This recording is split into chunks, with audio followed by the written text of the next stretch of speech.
¿Qué tal, historiadores? El día de hoy seguimos con nuestra sección de historiografía virreinal.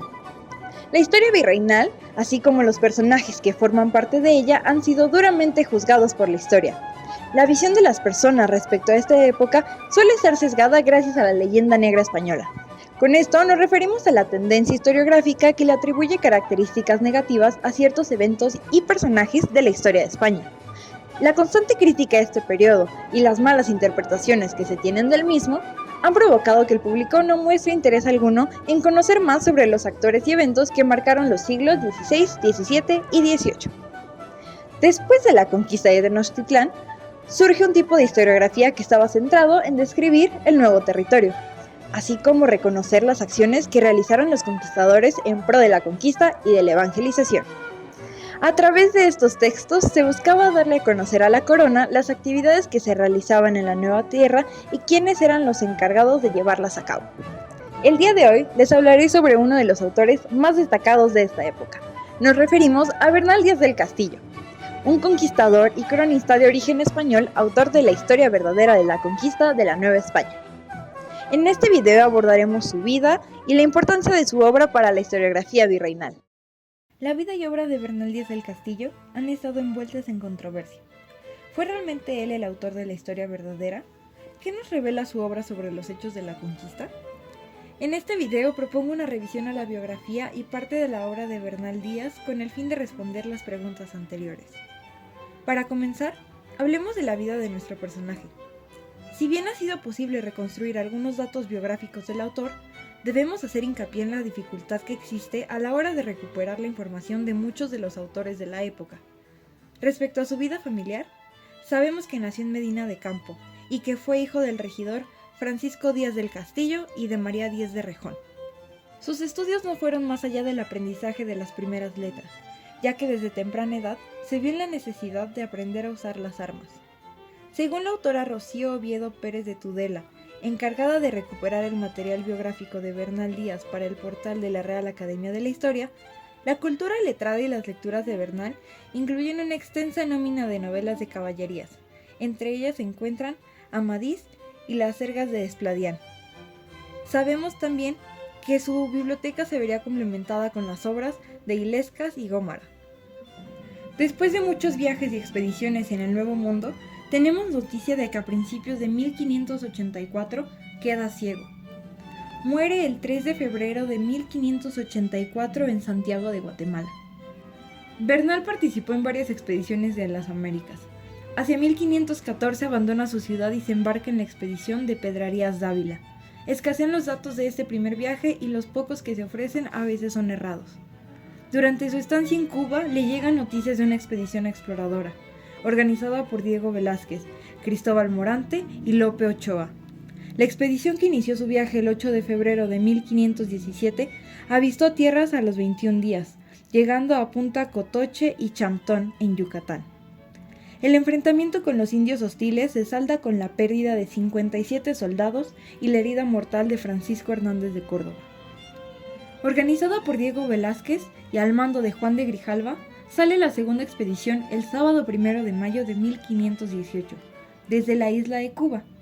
Al poco tiempo de llegar, tiene noticias de una tercera empresa, en este caso bajo el mando de Pedro de Alvarado y pilotada por Juan Camacho.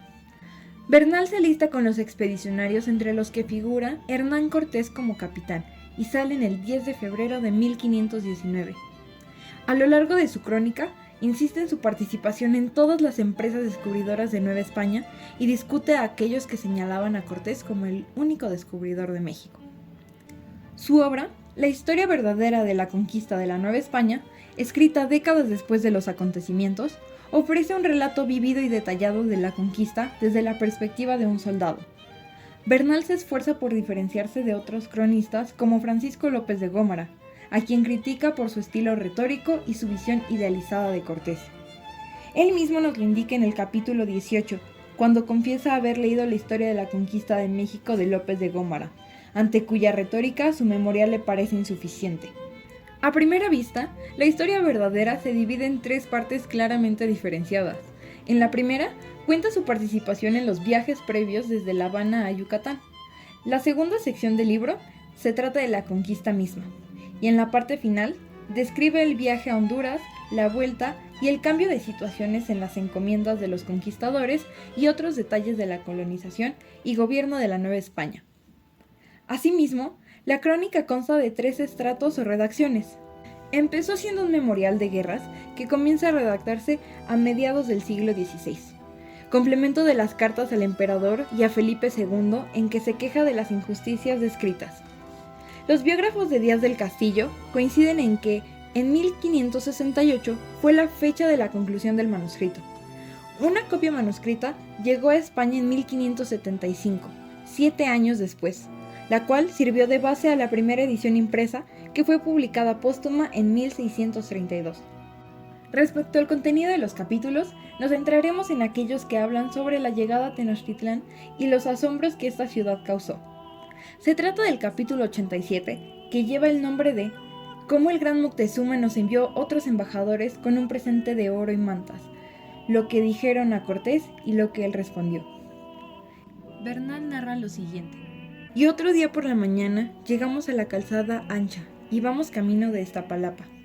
Y desde que vimos tantas ciudades y villas pobladas en el agua y en tierra firme otras grandes poblaciones, y aquella calzada tan derecha y por nivel como iba a México, nos quedamos admirados y decíamos que parecía a las cosas de encantamiento que cuentan en el libro de Amadís, por las grandes torres y cués y edificios que tenían dentro en el agua, y todos de cal y canto.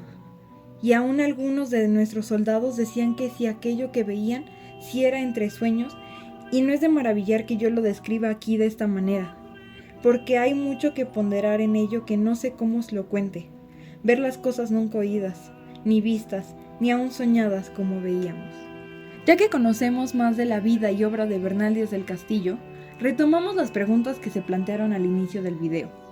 Podemos decir que a pesar de la existencia de las posturas de autores como Christian Duverger o Henry Wagner, quienes niegan la participación de Bernal en las expediciones de la conquista, podemos afirmar que a pesar de su poca preparación académica, la letra de Bernal es el reflejo de los estímulos sinestésicos que experimentaron los españoles frente a la inagotable variedad de alimentos, flores y otros bienes desconocidos de Tenochtitlán.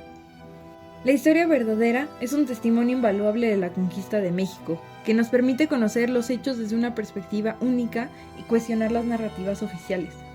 La obra de Bernal Díaz del Castillo nos invita a reflexionar sobre la complejidad de este periodo histórico y a reconocer la diversidad de voces que lo conforman.